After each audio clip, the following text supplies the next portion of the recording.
To create and use text shortcuts on Samsung Galaxy A56 5G, we need to go to Settings, scroll all the way down in the Settings and choose General Management.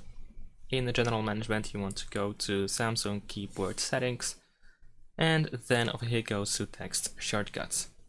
If you want to create a shortcut, you want to press this plus button. You can write the shortcut over here and then the expanded phrase below. You can press Add to add it to the list.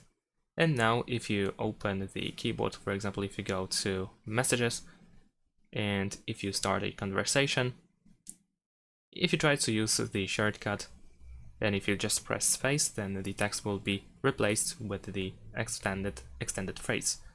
You can also see the preview over here on the keyboard. So if you want to stick with the text that you wrote, then you can actually use the gray or the black one on the left side.